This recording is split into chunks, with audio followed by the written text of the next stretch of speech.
चलिए एक बार देखिए यहाँ पर क्या पढ़ना है। आज हम पढ़ाएंगे आप लोगों को मार्क्स के इतिहास की भौतिकवादी व्याख्या। कल हमने पढ़ाए थे कार्ल मार्क्स के सिद्धांत, और कार्ल मार्क्स के 5 सिद्धांत थे। उसी में से तीसरा सिद्धांत ये था इतिहास की भौतिकवादी व्याख्या। और इतिहास की भौतिकवादी व्याख्या कार्ल मार्क्स ने प्रस्तुत किया है। और ये प्रस्तुत करते हुए उन्होंने कहा है कि इतिहास अर्थात ये बीती हुई कहानी, घटना इत्यादि जो है, इतिहास उत्पादन के साधन पर नियंत्रण करने के लिए 2 वर्ग जो लड़ाई किया है ना, उन्हीं लड़ाई का परिणाम है इतिहास बना है। आया समझ में? उन्होंने क्या कहा कि इतिहास जो बना है अर्थात बीती हुई कहानी, घटना जो बनी है, जो बुक बनी है इतिहास की, वह कैसे बनी? तो 2 वर्ग जो आपस में संघर्ष किया, किसके लिए? उत्पादन के साधन पर नियंत्रण करने के लिए, अर्थात जमीन पर नियंत्रण करने के लिए, किसी देश पर नियंत्रण करने के लिए, किसी राज्य पर नियंत्रण करने के लिए, किसी क्षेत्र पर नियंत्रण करने के लिए जो लड़ाई किया है, उसी लड़ाई से जो विकार निकला है, परिणाम निकला है, उन्हीं परिणाम से इतिहास तैयार हुआ है।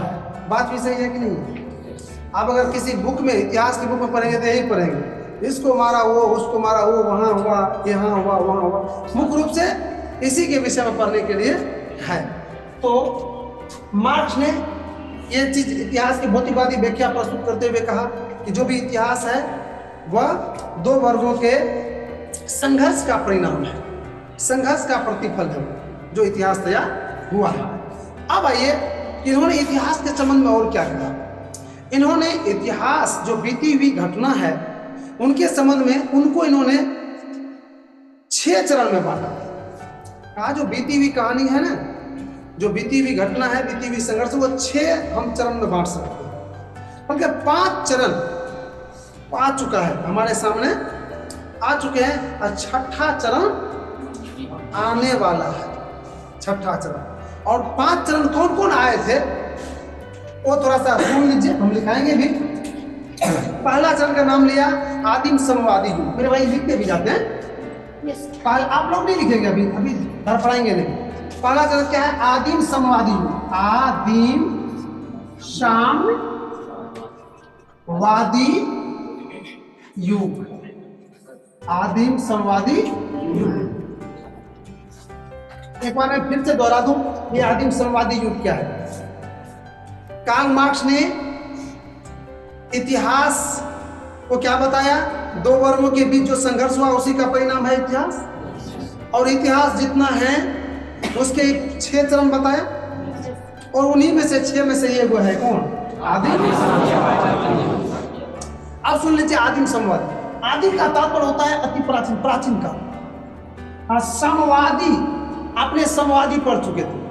समवादी का मतलब होता है कि सबों के साथ एक जैसा व्यवहार, सबों को एक जैसा अधिकार दिया जाना, और सबों कोई किसी का शोषण नहीं करना, सब अपने आप में परिपूर्ण रहना, वो क्या व्यवस्था कहलाता है? समवादी।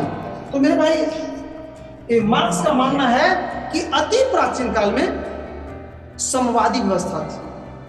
अब देखो मेरे भाई, जानते हैं ये एक दूसरे का शोषण कैसे होने लगता है? जब हमको आप जानते हैं, इसको आप जानते हैं, इसको जानते हैं, तब समझो और नहीं मास्टर चला कोनो का ट्यूशन या मास्टर चल ना कोनो बात है ई चवे अच्छा वो कर बेटा छुदरवा के बेटा ऐसा झा पड़ता है। तू अपना आप के प्रकाश भीतर के बेटा माने छ, और वो मास्टर का देख लो, बा ओकरो देख लो। और जब हमरा तूने जाने छ और न एकरो जाने छ, तब की आप जो है हमको भी कुछ करने से डरते और उसको भी कुछ करने से डरिए। हो सकता है कि आपसे भी बलिष्ठ हो।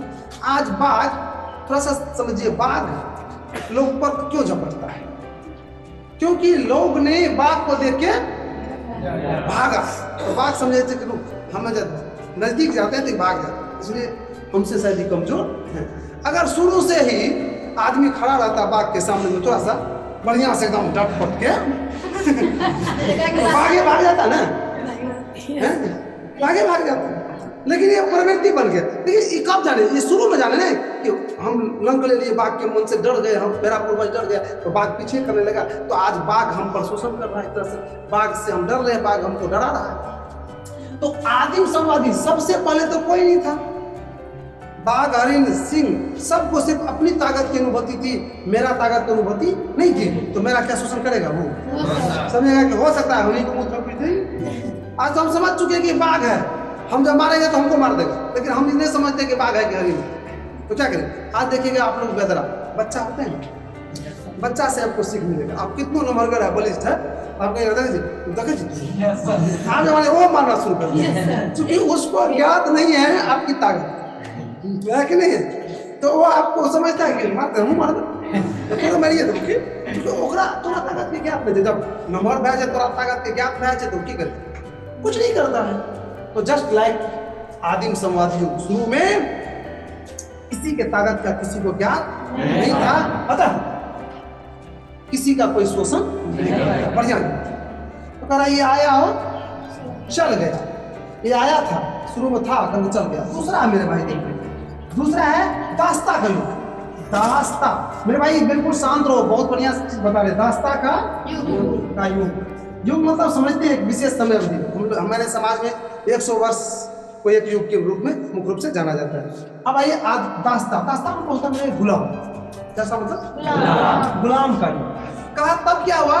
आदिम संवादी युग था जिस समय कोई किसी का ताकत को नहीं समझता था, और जब ताकत समझने लगा तब शक्तिशाली का दास बन गया कौन? कमजोर। दास्ता गुलाम का युग। तब कमजोर लोग मजबूत लोग के दास बन गया, गुलाम जो कहता था वो करने लगा। का वो भी युग आया था जो मजबूत लोग के दास था। युग बहुत दिन तक चला, सिर्फ मजबूत लोग ही राज करता था, सब कुछ करता था, सब अधिकार था। कमजोर लोग अर्थात गरीब गुरबा का कोई अधिकार नहीं। कार्ल मार्क्स का मानना था। वो सटीक लग रहा है पोलिटिकल, बिल्कुल सटीक लग रहा है। तो मैं बात कर रहा था आपसे दास्ता। तो एक समय था जो शक्तिशाली का कमजोर लोग गुलाम रहते थे, लेकिन कह रहा है कि वो अभी आया और चल गया, अब नहीं है, अब वो समाप्त हो गया। अब उसके बाद कौन युग आया? तीसरा युग। तीसरा में कह रहा है सामंती युग। सामंती युग मेरे भाई यहाँ पर सामंती सर, सामंती का मतलब होता है जमींदार। जमींदार किसको कहा जाता है? जिसके पास बहुत ही जमींदार, उसको कहते हैं जमींदार। आप सुने होंगे पहले जमाने में एक एक व्यक्ति के पास 1,000 2,000 बीघा 5,000 बीघा जमीन रहता था। तो था वो कल के सामंती युग। तब कल के इसके बाद दास्ता के बाद आया सामंती युग, अर्थात जमींदारी पर था शुरू। एक ही व्यक्ति के पास जमीन रहता था और अधिकांशतः लोग बिना जमीन वाला होते थे, जो जमींदार से जमीन लेके खेती करते थे और उसको टैक्स पहुंचाते थे जमीन का। तो कल के वो युग भी आया और चला गया, वो भी नहीं है। अब देखिए चौथा में क्या कहा है? चौथा में क्या कहा मेरे भाई? चौथा में कहा पूंजीवादी युग। पूंजीवादी युग। ये पूंजीवादी युग क्या होता है मेरे भाई? सबसे पहले हम लोग पूंजी जानेंगे। पूंजीवादी युग। पूंजीवादी युग को बताने से पहले मैं पूंजी पर चर्चा करना चाहता हूँ ना। पूंजी क्या होता है मेरे भाई? क्या पैसा आपको पूंजी कहते हैं। मेरा जमीन में है पैसा, तभी पूंजी हो गया। धन दौलत पूंजी नहीं, वो पूंजी।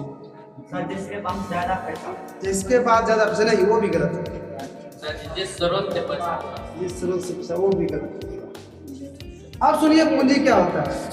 मैं पूंजी को बताने से पहले मैं इसलिए कह रहा हूँ कि थोड़ा दिन हो, अब भी तो आप लोग का एडमिशन ही हुआ है, कुछ दिन और स्लो चलेगा थोड़ा सा, ताकि आपका बेस हम बना लें। बहुत सारे शब्द है जिसकी जानकारी हो जाएगी तो हम स्पीच में खींचेंगे। मैं बता दूं आप लोग को, पूंजी से पहले मैं आय बताता हूँ। आय समझते हैं आप लोग? आय क्या होता है?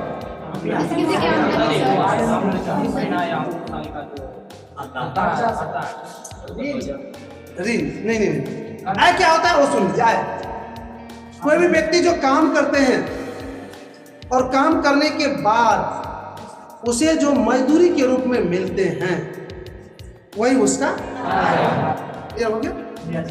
जैसे हम अभी पढ़ा रहे हैं आपको, तो आपने इस पढ़ाने के एवज में हमें कुछ दिए हैं ना, तो वही मेरा क्या करेगा, समझ गए।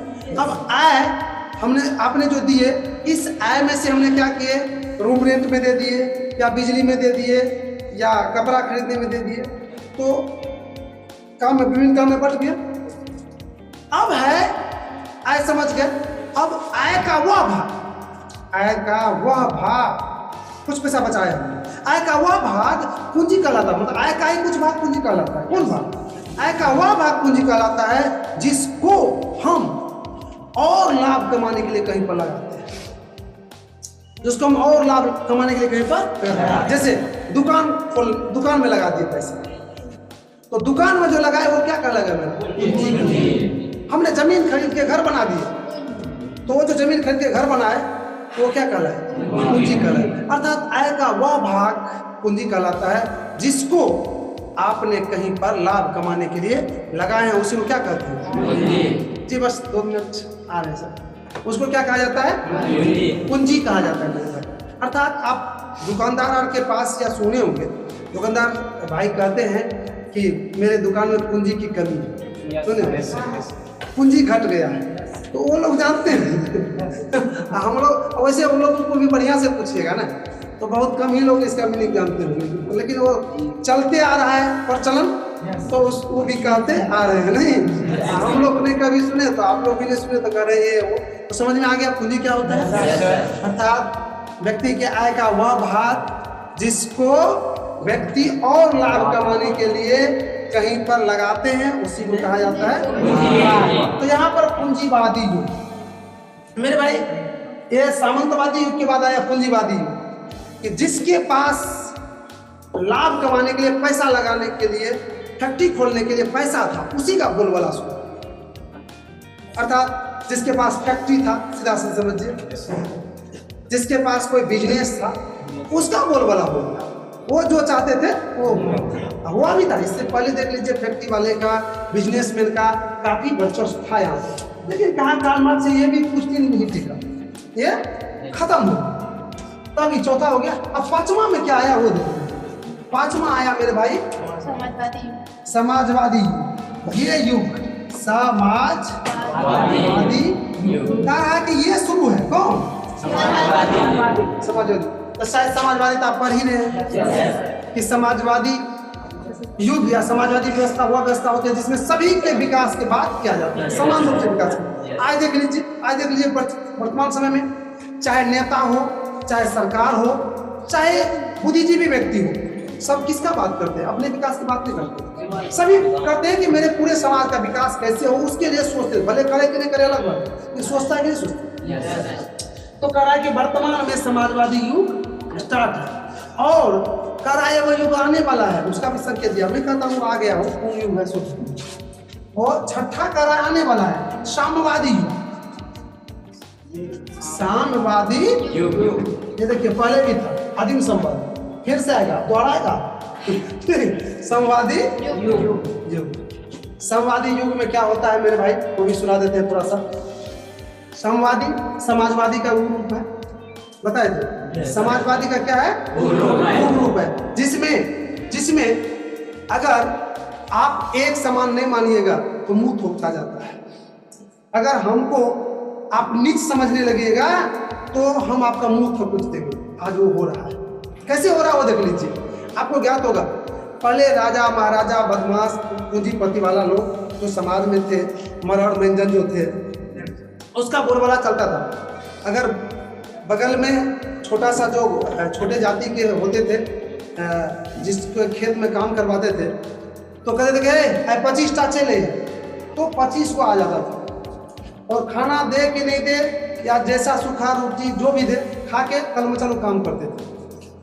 और आज जाके देखिए, उसी मरहर मंजन को, उसी मरहर मंजन के बेटा को एक अर्थ जब आंख दिखाता है ना, तो कल एगो बोल जाता है।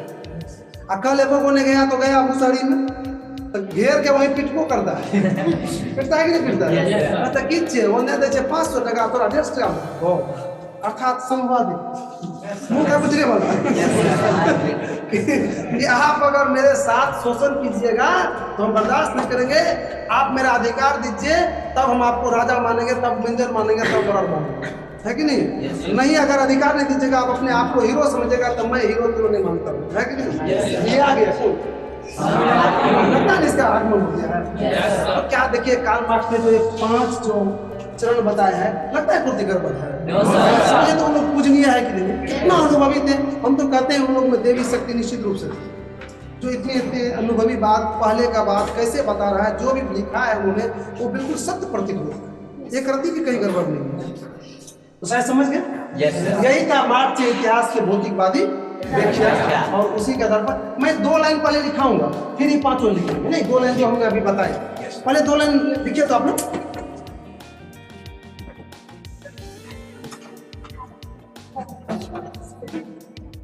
देखिए, इतिहास की भौतिकवादी नोट में लिखना है मेरे भाई। देखिए, इनमें से नोट में लिखना है, इनमें से 5 चरण दृष्टिगोचर हो चुका है। दृष्टिगोचर मतलब देखा जा चुका है, गोचर हो चुका है, दृष्टिगोचर हो चुका है, दृष्टिगोचर हो चुका है, दृष्टिगोचर हो चुका है। और छठा चरण आने वाला है। तो मेरे भाई, आपने ये मार्क्स के इतिहास की भौतिकवादी व्याख्या को शायद समझ भी गए और लिख भी लिए। अब आगे बढ़े। चलिए, अगला पॉइंट है, आप उसमें जो टच करते हैं ना उधर तार जीतता है। अब अगला आपके पॉइंट है मार्क्स तथा प्रथम अंतरराष्ट्रीय संघ। मैं थोड़ा सा पॉइंट को लिख लूं, आप लोग भी अपने कॉपी में पहले लिख लीजिए, तो तब फिर उस पॉइंट के विषय में हम बताएंगे। कॉपी के बीच में लिखेंगे। क्या लिखेंगे? क्या? मार्क्स तथा प्रथम अंतरराष्ट्रीय संघ। जैसे हम लिख रहे हैं वैसे आप लोग भी लिखें शांति से। मैंने बताया कि कार्ल मार्क्स के नेतृत्व में समाजवादियों का पहली बार अंतरराष्ट्रीय स्तर पर एक सम्मेलन हुआ था 1864 ईस्वी, और उसी अंतरराष्ट्रीय सम्मेलन का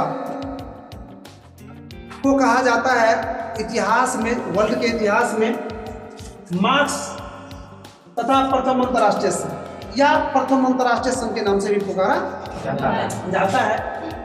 और इस संघ के या इस सम्मेलन के उद्घाटन भाषण में मार्क्स ने कहा था सभी समाजवादियों को, वहां पर जो बैठे हुए थे, कि आप शोषण से तभी मुक्ति पा सकते हैं जब आप खुद प्रयास करेंगे। बिना आपके प्रयास से, बिना खुद के प्रयास से आप शोषण से मुक्ति नहीं पा सकते हैं। यही बात इन्होंने समझाने का इस सम्मेलन में, संघ में प्रयास किए थे। और इसके बाद सभी समाजवादियों में, सभी गरीबों में, क्योंकि अधिकांशतः समाजवादी थे गरीब ही लोग, सभी गरीबों में, सभी समाजवादियों में एक नई ताकत का संचार हुआ और उससे शोषणकारियों को मुंह कुच्चा जाने लगा, या शोषणकारी के खिलाफ आवाज उठने लगी, या शोषणकारी के खिलाफ संगठन या एकजुट लोगों में होना शुरू हुआ। तो हम कह सकते हैं कि समाजवादियों पर इस संघ का, इस सम्मेलन का काफी सकारात्मक प्रभाव पड़ा। समझ गए इसको? Yes sir. अब हम लोग चलते हैं दूसरा पॉइंट। बताइए दूसरा पॉइंट क्या है? बताइए थोड़ा जल्दी में। समाजवादियों का दूसरा अंतरराष्ट्रीय संघ। समाजवादियों का दूसरा अंतरराष्ट्रीय राष्ट्रीय